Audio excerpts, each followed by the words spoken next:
part 2 of the security awareness training. In this video, we're going to talk about social engineering.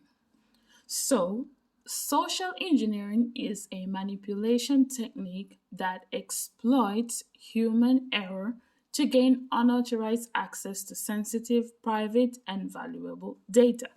So, this means that they trick you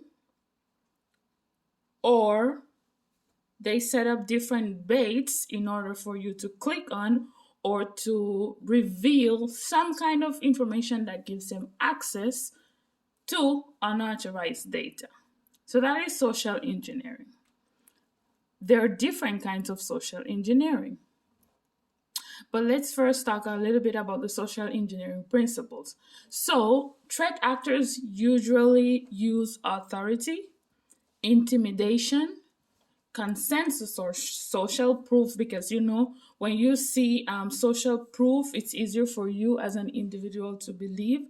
So they use social proof, scarcity, so they tell you you have to shop now because this offer will end soon, or it's 50% discount, but only for today or only for 5 hours. So you have to act now. So that's scarcity.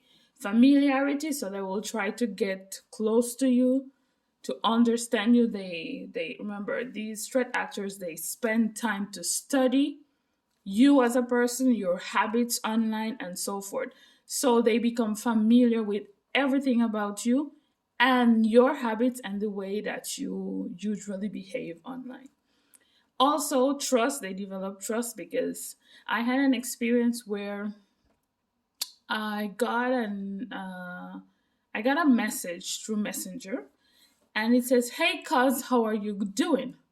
So when I saw the name of the person and the photo, it was literally a cousin of mine that was texting me. Everything looked the same way.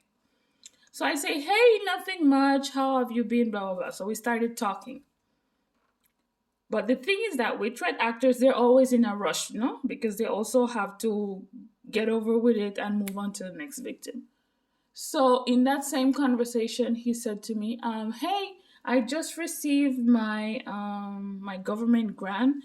They authorized, they gave me $50,000, and here's a link if you want to apply." And I'm like, okay. First of all, it's a cousin that I've never spoken to about anything related to business. I've never spoken to him about grants, loans, or business credits. So it was kind of suspicious as to why he was, providing this particular information to me when I did not request it. So I said, like, I put like the question sign. I'm like, what does this mean? And he says, yes, you should try to see if you can get a business grant.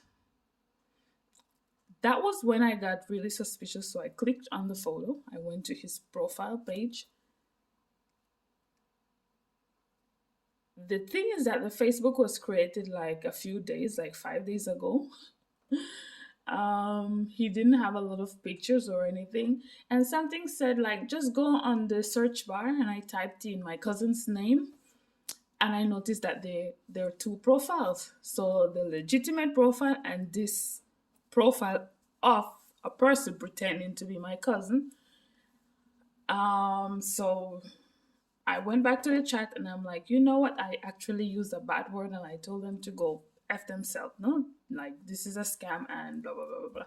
Like, no, this is legitimate. I did it and I obtained my money. So I said, good for you. And I blocked the person. So this is also an example of social engineering attack. Because why did they do that? The thing is that I was in a Facebook group for small business owners and women entrepreneurs. And this particular person posted about helping you to get your government grants. And I remember I commented under the post, like, what are the procedures and, the requirements and blah, blah, blah. And if it's applicable for someone who doesn't live in the United States. That's all I put under the post. So maybe this person, a scammer or this particular threat actor, observed that I wanted more information and they just pretended to be someone from my contact list, send me a friend request because I really can't remember when I accepted this person, to be honest, on my Facebook, and they started texting me. So what would have happened is that it's like a bait, because I'm interested in obtaining a business grant because they saw that I commented on the post. They sent me now a link which would take me to a phishing site where I would introduce my, maybe my business name, my address, my phone number, my full name, even my business number, or who knows. So these are the different techniques that they use, no? So they get close to you, and normally they tell you act no because the government is closing the system in like in 2 days time, so you have to do it now. So just be mindful of these things. I mean, the more I learn about cybersecurity, the more I understand these strategies that they use, and the more I can protect myself. Because to be honest, before I had learned about cybersecurity, I didn't know what to do in those cases, and I could have easily fallen victim of some type of scam because I wasn't educated or prepared to identify these things. So you have to be very careful, especially when you're on social media. That's how they work. The next type of social engineering attack is watering hole. And this is when threat actors compromise a website frequently visited by a specific group of users. This name came about because in the past there were a group of executives that would go on a particular site. I think it was a hockey site, and they would watch the game and they would, participate in the different conversations that were on this particular platform and so forth. These were executives from different powerful organizations. They had access to very sensitive information. So what threat actors did is that they targeted this particular website because they know that if they gain access to these executives, let's say password, email address, or whatever personal information, they then could gain access to the company's sensitive files. So that is watering hole. Physical social engineering. This is like a piggyback kind of situation where you're entering the your company's building and then someone is right behind you, like they want to gain access without actually using their own badge or something like that. So they basically wait until you open the door so that they can enter. And this is this is dangerous. I also experienced something similar, but it turns out that this man was going to be my boss. A week before, I didn't go to work, so I didn't meet him, but I heard that we were going to have a new manager. So I arrived. Normally, we had to arrive like 15 minutes before to open, check the counter, check the petty cash, check that everything was in place before we opened the door. And we had like a back door where we entered through. So I was getting in the building and there was this man right behind me, like he's like talking to me, and he's telling me that he's going inside also. And I really stopped. I turned around, I'm like, who are you? What's your name? Blah blah blah blah. And I started questioning him just to be careful. And then he told me his name. I was still kind of not convinced, but after he told me his name and he started talking, I remembered that they had given us the name of the new manager. So I said, oh, okay. And then the funny thing is that during the day when my boss came and we were all there, like having some coffee and donuts, I was explaining to my boss like what I had done to the new manager because I didn't want to let him in the building and blah, blah, blah, blah. We laughed about it, but at the end of the day, I didn't feel bad because I didn't know who he was. So I think I was in the right mindset to not let him in just like that. So yeah, physical social engineering is when people like impersonate let's say a manager, a supervisor, or an employee so that they can gain access to the company's premises. So you have to be very careful about this and make sure you check, because we have seen this a lot in movies like James Bond and those high agent techie kind of movies where they show you people getting access sensitive information, or they end up being destroying a whole network or crashing a company's system or stuff like that. So we have to be careful in those cases.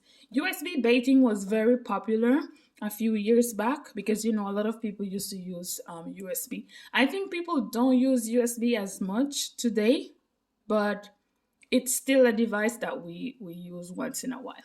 So US baiting was when a threat actor would strategically leave a USB port so that an employee would pick it up out of curiosity. They would take it back to their desk and they would connect it to their computer just so that they could see what is on the USB device. Unfortunately, when they connected this USB to their computer, it executed a malware that would crash the whole company's site. It would infect one device and move on to the other, and just it would just spread across the network. So, whenever you see a USB just lying there, let's say in the bathroom, when you step out of your car in the garage, or let's say even in the office, you should not pick it up and just stuck it in your computer, because at the end of the day it's not yours and you don't know if it's a social engineering tactic. So picking it up, connecting it to your computer could cost the company millions and millions of dollars. So that is the USB baiting, and these are some of the examples of social engineering that we have to look out for. So just a quick recap through a quiz. Let's identify the social engineering attacks.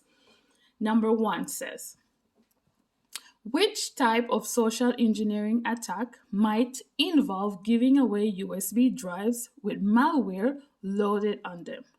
So, as we mentioned before, the USB baiting. Number two, which type of social engineering method might involve a college website that has been targeted and hacked, leaving behind malicious code that will execute when the page is loaded? And remember, we say that it's the watering hole where they target a specific website. Okay. Number three, what is the most common type of social engineering attack?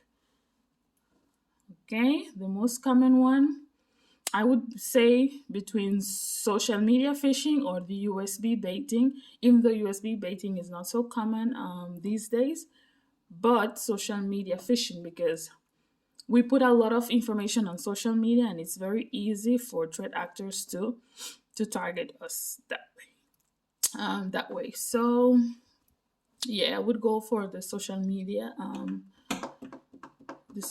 attack. Okay.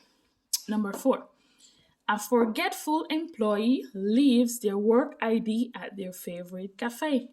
Someone found it and is now pretending to be he or she in order to gain access to the server room. And that's the thing. Threat actors always want to get access to the server room because their objective is to crash the network so that it affects the entire company's operation.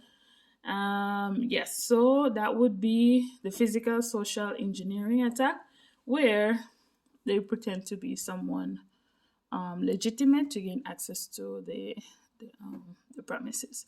So this is just a quick review of social engineering attack, and I hope this helps you, and I'll see you on the next one.